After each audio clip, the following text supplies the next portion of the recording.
अस्सलाम वालेकुम, कैसे हैं सब। उम्मीद है सब ठीक होंगे। अल्हम्दुलिल्लाह मैं भी बिल्कुल ठीक हूँ। तो जनाब आज बहुत तेज़ धूप निकल आई है और मैं जो हूँ अब दिन का आगाज़ अपना कर रही हूँ। तो आज संडे है, इस वजह से थोड़ा लेट उठी हूँ और थोड़ा सा रेस्ट भी हो गया साथ। तो क्योंकि पूरा वीक जो है वो जल्दी उठना होता है, तो एक दिन होता है जिस दिन मैंने रेस्ट करना होता है। तो आज मैं थोड़ा लेट उठी थी। अक्सर संडे को भी जल्दी उठ जाती हूँ, लेकिन आज नींद अच्छी आई थी क्योंकि रात को बारिश हुई थी और बारिश होने की वजह से मौसम काफ़ी अच्छा हो गया था, ठंडा ठंडा हो गया था और इस वजह से नींद भी अच्छी आ गई थी। तो इस वजह से जो है आज मुझे लेट हो गई थी और सूरज जो है वो इस तरह से आज निकल रहा है क्योंकि रात को बारिश हुई थी। और आज जो धूप है वो ऐसी है, तेज़ और चमकदार सी धूप निकली है आज। तो मैं भी आज लेट उठी हूँ, तो मैंने सोचा कि आज की रूटीन आपके साथ शेयर कर दूँ, नाश्ते की रूटीन। तो जनाब ऐसा मौसम था और पौधे भी बहुत प्यारे लग रहे थे मौसम में, सारे धुलने के बाद ना चमक सी पैदा हो गई थी इनमें और बहुत अच्छे लग रहे थे खिले खिले से। तो जनाब अब उसके बाद मैं आ गई थी किचन में नाश्ता बनाने के लिए। तो सबसे पहले मैंने चाय ऊपर रख दी ताकि चाय भी मेरी साथ साथ बन जाए और साथ जो छोटे मोटे जो काम थे वो भी मैंने साथ ख़त्म किए। सिर्फ़ ये नहीं कि सिर्फ़ चाय बनती रही और मैं बस खड़ी रही, इस तरह से नहीं। बहुत से काम होते हैं छोटे मोटे जो साथ साथ मैं ख़त्म कर लेती हूँ। चाय बनती रही, साथ साथ मैंने आटा गूँध लिया था। उतनी देर में मैंने और भी बहुत से छोटे मोटे काम किए थे, जैसे कि मुर्गियों को दाना डाला, आटा गूँध लिया था और थोड़ा बहुत जो और काम छोटा मोटा था वो ख़त्म कर लिया। तो उतनी देर में चाय बन गई थी और आटा मैंने गूँध लिया था।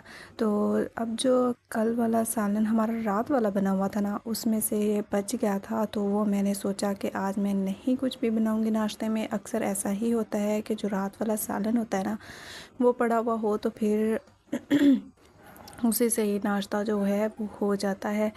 और ये मैंने गरम किया और गरम करने के बाद फिर मैंने जो था पराठे बनाने थे, फिर मैंने तैयारी शुरू कर दी जनाब पराठे बनाने की। और उतनी देर में थोड़ी देर आटे को भी रेस्ट मिल जाता है इस तरह से और आटा जो है वो भी ठीक हो जाता है। तो सालन वगैरह गरम करने के बाद मैंने चाय डालनी थी थर्मोस में और चाय जो थी वो मैं थोड़ी सी ठंडी कर लेती हूँ ताकि इसका जो हीट है वो ख़त्म हो जाए और ये नॉर्मल से टेम्परेचर के साथ ये गर्म रहे। तो जनाब तैयार जो चाय थी वो मैंने डाल ली थी और इसके बाद जो है पर सारे जो बर्तन हैं वो मैंने समेटने थे, वो सारे बर्तन समेटे और उसके बाद जो रोटियां थी, पराठे थे वो बनाना शुरू किए। तो जनाब उसके बाद फिर मेरा जो नाश्ता था वो रेडी हुआ। तो पहले तो मैंने सुकून से बैठ के नाश्ता किया और उसके बाद जो है मैंने जो संडे की रूटीन है वो स्टार्ट की, वो भी मैं आपके साथ शेयर करूँगी। और नाश्ता करने के बाद फिर जो बाकी के संडे के जो काम होते हैं वो मैंने ख़त्म करने थे, वो मैंने शुरू किए। नाश्ते के बाद कपड़े धोने थे, सफाइयाँ करनी थी, डीप क्लीनिंग करनी थी और बहुत सारे काम होते हैं संडे को जो ख़त्म करने होते हैं। संडे का दिन सिर्फ़ नाम का छुट्टी का दिन होता है, इसमें कोई छुट्टी नहीं होती, कुछ नहीं होता, सिर्फ़ इंसान एक्स्ट्रा थक जाता है रेस्ट की बजाय। तो इतने ज़्यादा काम होते हैं। ये है कि अगर हम लोग साथ साथ ख़त्म करते रहें, डेली काम जमा ना होने दें, तो हो सकता है कि हमारे बहुत सारे जो काम हैं वो पहले ही निपट जाते हैं और संडे को हमें इतना ज़्यादा खपना नहीं पड़ता। लेकिन ये जो है मेरी रूटीन कुछ ऐसी है कि मुझे तो जो वीक के बाकी डेज़ होते हैं उनमें मुझे बिल्कुल भी टाइम नहीं मिलता कि मैं डीप क्लीनिंग करूं, तो मुझे संडे को ही करनी पड़ती है। जितने भी काम है या डीप क्लीनिंग है वो मैं संडे को ही करती हूँ। तो इस वजह से मेरा जो संडे है वो बहुत ही ज़्यादा बिज़ी गुज़रता है। आप लोग भी बताइएगा आप लोगों का संडे कैसा गुज़रता है, लाजमी कमेंट में बताइएगा। अच्छा, काम करने के भी बहुत सारे तरीके हैं। अगर हम लोग प्लानिंग के साथ हर काम करें तो बहुत आसानी के साथ हमारे सारे काम ख़त्म हो जाएंगे और हमें पता भी नहीं चलेगा। तो सबसे पहला इसका जो तरीका है वो तो ये है कि हमें जो है पहले ही प्लान बना लेना चाहिए कि हमें इस काम के बाद अगला काम जो है वो हमें कौन सा करना है और अगले काम के आगे वाला जो काम है वो हमें कब करना है और कैसे करना है। अगर ये वाला हम लोग बना लेना स्केड्यूल कि हमने ऐसे ऐसे काम करना है और ये वाला काम कब करना है और कैसे करना है, तो हर काम आसानी के साथ हमारा हो जाता है। हमें कोई टेंशन नहीं होती और आसानी के साथ हमें पता होता है कि हमने ये वाला काम ख़त्म होगा तो हमारा इस काम की तरफ हमने आ जाना है, ये वाला काम ख़त्म होगा तो इस काम की तरफ हमने आ जाना है।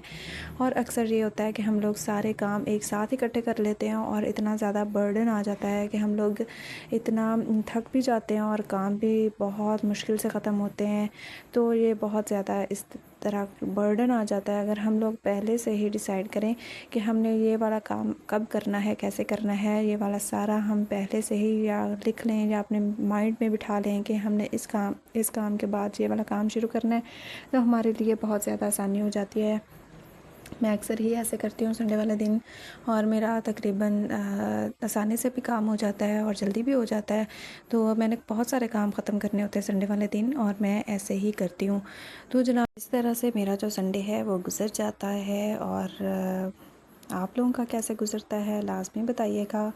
और अगर आपको वीडियो पसंद आए तो प्लीज़ लाइक कर दिया करें और सब्सक्राइब कर दिया करें, शेयर कर दिया करें, अच्छा सा कमेंट कर दिया करें। और जनाब यहाँ पर जो हमारा नाश्ता था वो भी तकरीबन तैयार हो चुका था।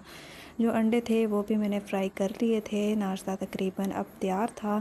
नाश्ता तैयार करने के बाद फिर मैंने अपनी स्टार्ट करनी थी संडे की रूटीन।